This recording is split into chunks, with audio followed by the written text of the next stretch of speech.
While the maritime industry has made great strides to improve cyber risk management to date, significant gaps remain. In recent years, 7 of the world's top 10 container carriers have publicly acknowledged they have been victims of cyber attacks, with all of the leading 4 carriers being among the victims. Despite this growing cybersecurity threat, the industry's understanding of cyber attacks and where they come from remains relatively poor. So too is the industry's understanding of its responsibilities, risks and liabilities. The situation will be improved by forging new connections where today we see disconnects. But in order to build those connections effectively, we must understand the landscape of threats that we are trying to defend against. There are a range of drivers that could motivate attackers. These vary from the benign, such as intellectually curious white-hat hackers with a desire to improve security, to the hostile, such as the desire to inflict physical damage on infrastructure, cargo, or people. The range of actors that might target the industry can vary from highly sophisticated state-sponsored teams and organized crime gangs to activists and individual opportunists who have spotted a vulnerability. But for the majority of sophisticated attacks, there is financial motivation at play. Cybercriminals can monetize their operation by selling extracted data or extorting their victims. Hackers are known to act on bounties posted by nation-states or organized crime groups, and cybercrime can be a lucrative career for those with the right skills. In one of the Cyberwarzone videos we explain how some of these cybercriminals make billions, yes, billions.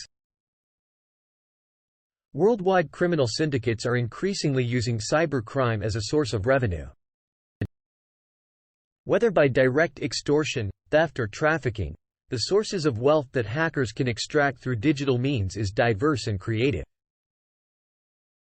In 2011, hackers gained access to the Port of Antwerp's terminal operating system. The compromised database contained precise locational information of each container within the facility. In tandem with the cyber breach, drug traffickers smuggled a steady flow of narcotics in and out of the port for at least 2 years. Packed within otherwise legitimate containers loaded with timber and bananas were large hidden volumes of cocaine and heroin. The information stolen from the port's operating system allowed the mafioso to break into the secure facility and pinpoint their contraband amongst the thousands of nondescript containers for retrieval.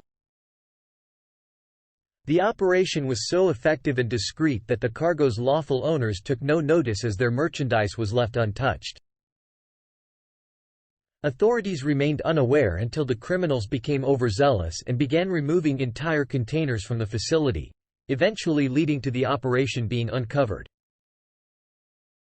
In 2016, a group of hackers broke into the content management system of a major container carrier's website, giving them access to the cargo manifests for merchant ships operating globally.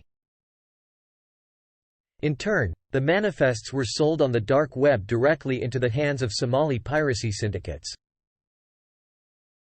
A spate of coordinated attacks ensued where these seafaring criminals targeted specific ships with the highest value cargo on board.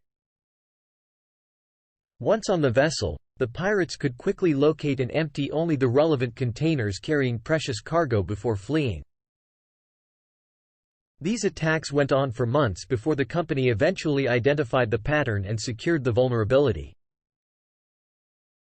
Though smuggling drugs and stealing cargo can be lucrative, these operations have an inherently poor risk-reward ratio. In contrast, criminals can extort money with minimal risk and significantly greater reward through software categorized as ransomware. Ransomware exploits are comparatively simple to execute and can be either a bespoke design for a unique target or a software package bought on the dark web in the form of ransomware as a service. This code can infiltrate and encrypt critical computer networks, locking rightful users out of the system until a fee has been paid in exchange for its release. While this type of attack has been around for many years, the recent prominence of cryptocurrencies has afforded criminal operators anonymous payment methods, making it an increasingly popular form of cybercrime. As in other industries, ransomware attacks have now become a common occurrence in shipping. Swire Pacific Offshore, who operate a fleet of 50 vessels, became yet another victim of a ransomware attack. Fortunately, the ships were not materially affected, although it was a significant loss to the company and its employees.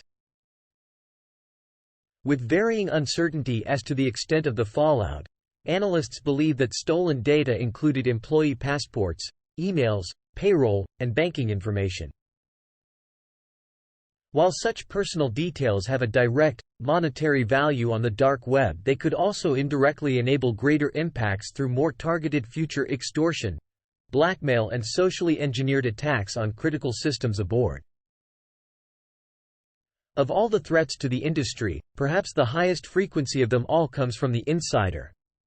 Insider threat comes from a person who has been given authorized access to or knowledge of an organization. The threat can be either intentional or unintentional. The actor could be an employee, contractor, vendor, or simply a visitor to the ship. In many ways, insider threat is the most unpredictable. Insiders know the weaknesses of the organization's cybersecurity and the location and nature of the sensitive data and systems they can abuse. Most of the time they may be circumventing controls with good intentions, but this doesn't mean the consequences will be good. If an insider chooses to deliberately breach a system for ill effect, they can be very targeted and accurate with their actions and intent. Follow cyberwarzone.com for more cybercrime and cyberwar content.